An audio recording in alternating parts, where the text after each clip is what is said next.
My name is Amy, and I'm 33 years old. I started a business during my college years, and through hard work, I became the CEO. Over time, I expanded the company to achieve an impressive annual turnover of $3 million. Unfortunately, my husband and I were unable to have children. He mocked me for this, calling me barren throughout our marriage. To make matters worse, he fathered a child with another woman and decided to marry her. Despite his own infidelity, he continued to demean me until the end. His cruel remarks cut deep. He once told me, "Go get some fertility treatment. It's a joke to live your whole life alone. And you have the nerve to say that after having an affair, it's true you can't get pregnant. No one will marry someone like you." I had finally reached the breaking point. A few days ago, I filed for divorce. I've moved back to my parents' house, while my soon-to-be ex-husband remains in the home we shared. He contacted me to remove my belongings because he plans to live there with his new partner. Today is likely the last day I'll see him, and he stayed true to form with his sarcasm. "The future bride is coming. The barren woman should pack up and leave. Your presence will make her uncomfortable," he said. "This was my home too," I retorted. "Why should I rush out for your cheating and remarried partner? The divorce is already final." Such clingy remarks are disgraceful. "We agreed that I continue living here, so you have no reason to stay. Hurry up." I was going to leave anyway. "Good luck finding a new man to support you." "Oh, but a barren woman like you remarrying is impossible." His continued sarcasm was astounding. I had grown accustomed to his contempt, but his nasty remarks still grated on me. I knew I had made the right decision to divorce. As I sighed, I wondered why I had ever married him. We met by chance at a cafe near our workplace, and after his persistent pursuit, we started dating. I had always been focused on my work, with little involvement in romance, often feeling betrayed and hurt. Despite this, I still hoped for a family and children in the future. As a CEO with a $3 million revenue, I was frequently approached for my money, which I despised. To avoid this, I lied to my husband, claiming to be a low-income contract worker, and even used a subsidiary's business card to hide my true status. He said he fell in love with me at first sight and pursued me relentlessly. Little did I know he would turn into such a sarcastic person. As years went by, it became clear that a man's interest would wane for a younger, more attractive woman, and my husband proved that when he started an affair right after our marriage. He even fathered a child with his lover. When he asked for a divorce, I accepted immediately. Assuming I was financially poor, he never discussed dividing assets. Instead, when he and his mistress came to apologize for his infidelity, they quickly offered compensation for my mental distress. "Amy, you're a contract worker, aren't you? In a worse position than me, childless and abandoned. A younger woman has taken your husband and child to remarry. I'm terribly sorry. We'll definitely pay the compensation," his mistress said. Indeed, my husband added, "Infertility treatments cost money, and I will pay my share too." Despite their promises, their words were laced with scorn, fueling my anger. His mistress, a charming woman 8 years younger than me, was eager to have a child and become a housewife. When my husband wasn't around, I asked her if she planned to continue working. She firmly replied that she intended to quit after taking a 3-year maternity leave to get money from the company, rather than quitting right after marriage. "But isn't that inconvenient for the company?" I asked. "Well, I became a full-time employee to get all the benefits, right? It's not uncommon for people not to return after maternity leave." "You're too serious, Amy. You need to be smarter about this. It's probably why your husband left you," she retorted sarcastically. I was seething with irritation. I had no problem with being a housewife, but I couldn't empathize with someone who so thoughtlessly inconveniences others. My husband, oblivious to her disregard, had continued to belittle me. "Infertile women should hurry up and get treatment. Your looks are your only asset, and they're fading with age too," he'd sneer. "Who are you talking about?" I asked, feeling a surge of defiance. "You, the infertile woman," he replied with contempt. In response, I pulled out some documents from an envelope. "What's this?" he demanded, unable to hide his agitation. Inside were 3 documents I had carefully gathered, each meant to shock him. After years of mockery, betrayal, and listening to him brag about his affair and remarriage, my anger had reached its peak. I didn't want his compensation money. I was determined to get my revenge and leave him unsettled. "You kept calling me infertile, so I got tested. Here are the results," I said, placing the documents in front of him. "No abnormalities. So who is this infertile woman you keep talking about?" Maybe the issue lies with you. This is ridiculous, he stammered. It has to be her. Despite our efforts, we never managed to have kids. Even if you say there's nothing wrong with you, I managed to have a child with her. I wasn't even trying, and she got pregnant right away. He looked visibly confused, as if the fear that his infertility might be the cause and the suspicion that the child might not be his were overwhelming him. Well, it's too convenient that she got pregnant so quickly when we couldn't. She's young and cute, but could it be someone else's child? He muttered, his shock evident. You haven't been tested, have you? I said. It might actually be your child. Don't be so pessimistic. I tried to console him, but he seemed to have convinced himself of his own infertility. Disturbed, he immediately contacted his lover, insisting they needed to talk. What did she say? I asked. She's coming over now, he replied. That's good, I said in a deliberately cheerful tone. If you can confirm it's your child, you'll feel relieved, right? After a moment, he pulled out another document from an envelope. It was a detective's report. This photo. It's me. When was this taken? And this one, right after we got married. Did you know about this all along? Yes, I said calmly. I've known about your infidelity for years, long before you ever admitted to it. That's why I wasn't surprised when you confessed your affair. At the time when I was happiest in our marriage, you were already involved with someone else. Why didn't you say something sooner? If you knew, you should have talked to me. I feel like a fool for not seeing it. Why should I be the one getting scolded? I've been turning a blind eye to your affairs. You should actually be thankful. Hiring a detective right after we got married, that's just pathetic. It's clear you never trusted me at all. I'm shocked, but I know divorcing was the right decision. In the end, you were deceiving me too. We were betraying each other, so it's only fair. When we decided to get married, I was completely carefree and didn't think to conduct a background check on you. I submitted the marriage registration without truly knowing you. We were newlyweds, affectionate and intimate, but even if it wasn't a marriage of convenience, it's never a loss to understand your partner's background. So just to be cautious, I requested an investigation a few months after our marriage. That investigation unexpectedly revealed your infidelity. I was shocked, as there were no signs of cheating before, but I didn't fall into despair. I wasn't obsessed with you. I married you because you courted me. Yes, I loved you, but only because you cherished and loved me. I wasn't going to cling to a husband who didn't care about me. I wasn't deeply hurt. I was just astonished that you could be with me while seeing other women. I told you this to set the record straight. From the beginning of our marriage, my career was my top priority, and I didn't want to get bogged down with divorce proceedings or negotiating alimony right away. Instead, I chose to focus on my work, which is why I continued to ignore your infidelity. When I revealed this to you, you responded with, "But weren't we trying to have a child?" What would you have done if you had gotten pregnant? Were you planning to raise it together even though you knew about the affair? Yes, I said. A child is a gift from God, and we can't control everything. I lied. The truth was, I pretended to be trying to conceive with you because you wanted a child. After your infidelity came to light, I secretly took birth control pills.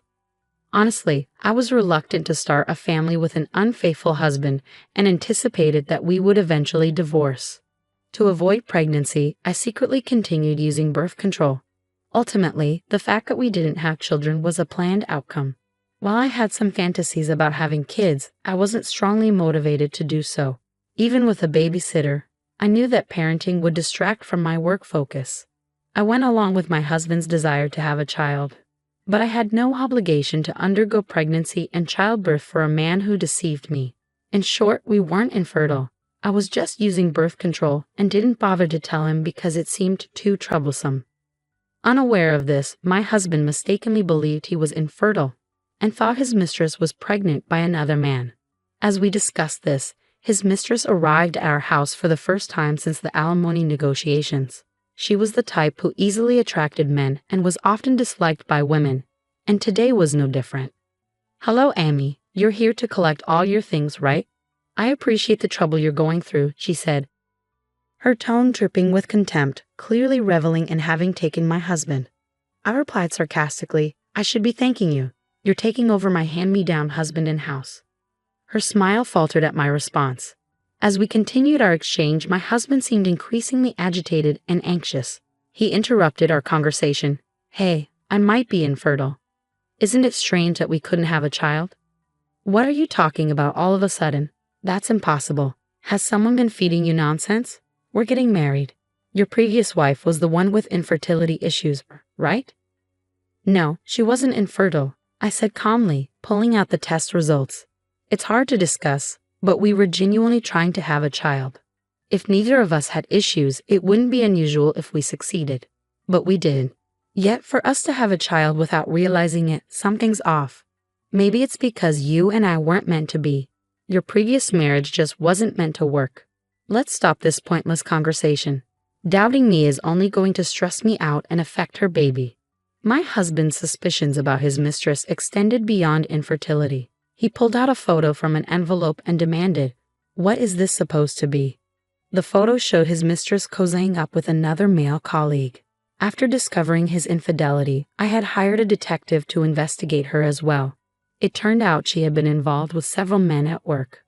Along with a photo of her with another colleague, there were also pictures of her heading to hotels with other partners. The mistress turned pale at the sight of the photos. "What is this?" she gasped, clearly stunned. "I had you investigated too," I told her. "It's truly deplorable how many men you've been involved with at work. I had this evidence long before you started talking about remarriage. Every time my husband mentioned you, I couldn't help but laugh inside at the absurdity of deciding to marry while being unaware of your infidelity. I'm truly astounded. If you knew, you should have told me sooner. I wouldn't have married this woman and we wouldn't have ended up divorced. If the infertility was my fault, I would have sought treatment to have a child with you," my husband exclaimed, his attitude shifting dramatically upon learning about his mistress's multiple affairs. "Please, what are you saying now? The child in my belly is growing every day, and these photos are from so long ago. Don't bring them up now. Since conceiving your child, you're the only one for me. I wouldn't even consider remarriage if I didn't love you. Is there any proof that the child is actually mine? It could be someone else's. If you're so sure, show me the evidence. The men in these photos are all my juniors. If the child's theirs, I refuse to raise it." "The child was conceived after we slept together," I said firmly. "It's obviously yours. The introductions to our parents are done. There's no turning back now. We haven't filed the marriage registration, so this is our last chance to start over and clarify the truth." After a heated argument with my husband, his mistress turned her hostility towards me. We were living peacefully until my ex-wife brought these photos. "We've settled our discussions and paid the alimony. Why interfere now? It's pitiful for a discarded wife to still cause a fuss." "You always mock me for being older," I retorted. "But is that all you can say? Perhaps it's because youth is all you have." I wasn't obsessed with my husband, and hearing about the remarriage didn't hurt me much. "Your attacks are meaningless. Had I not exposed your affairs, you would have continued to hide them from him. I thought it was kinder not to have secrets between spouses." "Kindness? That's rich coming from you. These photos have only caused chaos. We could have been happy otherwise." "You're terrible," the mistress retorted, visibly shaken. "Wait a minute, were you really planning to keep hiding this from me? I can't believe a woman with such nerve. Let's reconsider the remarriage." My husband was clearly rattled by the mistress's betrayal. I was taken aback by this turn of events as well, but I couldn't help but think that if their relationship was this fragile, it was doomed from the start. "I paid alimony to you, justifying my relationship with him. If it's going to be nullified, I should have just denied the affair from the beginning," I said. "Calling off the remarriage now is unthinkable." Upon hearing this, my lover responded, "About that alimony, I accepted it at the time, but I donated all of it afterward. I have enough money as it is. I never wanted to keep any money from you too, so I don't appreciate being talked down to as if you did me a favor with that amount." "What? Don't talk big when your income is probably enough to cover that small amount," the mistress snapped. "That alimony nearly wiped out my savings. Donating it is just a joke, right? If that was the case, you should have said you didn't want it from the start." No, my husband interjected. "She's just a contract worker in our subsidiary. Her income is clearly less than ours, so that's obviously a lie. If you really have that much money, marry me again and support me." My husband spoke with disbelief, still mocking me. "You know, I had planned to support you after a few years of marriage. So when I heard you were divorcing me to remarry a younger woman, I thought it was foolish. Stop with the nonsense." Actually, I said calmly, there's something I've been hiding. Look inside this envelope. As I spoke, my husband pulled out a photo from the envelope. It was a picture of the board of directors of the group company he works for. His expression turned to shock as he saw the image. The mistress's eyes widened in recognition. Isn't that this lady? She asked incredulously. Is this a fake? Of course it's not a fake, I replied. The person at the center of the photo is me. I'm the president of your parent company. Sorry for keeping it a secret. Wait a minute, the mistress exclaimed. You're supposed to be just a contract worker at our subsidiary, and I thought the president of the parent company was a man. Stop lying. Yes, I used a pseudonym at the company, I admitted. When I started my business as a student, I faced frequent dismissal simply because I was a woman. To navigate these challenges, I used a male pseudonym and kept my identity private. My father acted as a director and spokesperson in the media while I pretended to be a contract worker. This strategy helped me avoid the scrutiny and potential jealousy that might arise from being a female president. I intended to reveal my true identity to you eventually. I had enough funds to support us, but saying my parents were dead was also a lie. My father is my business partner and my mother is well and living at home. Only the top executives knew the truth, so it's natural that you, as a subsidiary employee, wouldn't have been aware of it. When I disclosed this, their faces turned pale. My husband pleaded, I don't know if the child is mine. I'll cancel the remarriage. Please, I beg you, cancel the divorce. I really wanted a child with you. You were just insulting me and calling me a baroness, I responded coolly. The divorce papers have already been filed. It's impossible to cancel now. Do you understand who you're speaking to? With a smile, I added, as the president of the parent company, I've resolved to address this situation publicly to protect my valuable employees from being deceived by your behavior. The mistress, who had been mocking me as an older woman, suddenly shifted her tone and apologized. I'm sorry for trying to take your husband. If you wish, I'll return him to you. Please forgive me.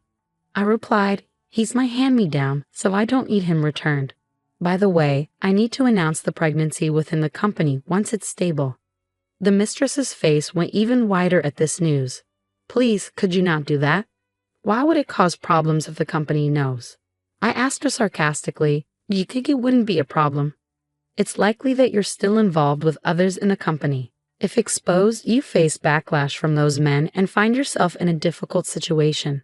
I resolved to make the situation public. The next day, I went to the office and revealed that I, the president, am a woman and that my husband had an affair, divorced me, and had a child with his mistress. The revelation caused a stir among the employees, with many whispering about the scandal. As a result, my husband lost his credibility at work and became a target of criticism. He found himself in a difficult working environment. The mistress was also exposed for having relationships with multiple men at the company. She faced the wrath of those men, who were furious after receiving expensive gifts from her under false pretenses. Although the scandal could have led to lawsuits, it didn't go to court. The mistress managed to deflect blame and claimed the gifts were hers. Upon learning the full story, my father advised the mistress to consider leaving the company. Meanwhile, my ex-husband was ordered to transfer to a remote branch in Indonesia, a place few would willingly go. The mistress decided to accompany him there to raise their child together. Both their families refused to acknowledge their grandchild due to the scandal and their disrespect toward the president.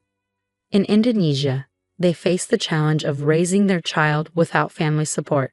My ex-husband harbored growing distrust over the child's paternity and wanted a DNA test, but the mistress insisted there was no such facility in Indonesia, avoiding the test. Despite not wanting to remarry my husband, driven by his desire for a child and pressure from the mistress, ended up marrying her. However, the reality of married life was not as easy as he had imagined. The mistress, who had seen my husband as the top choice among the men she had been involved with, was now content living as a housewife. She claimed that she chose him for his high position.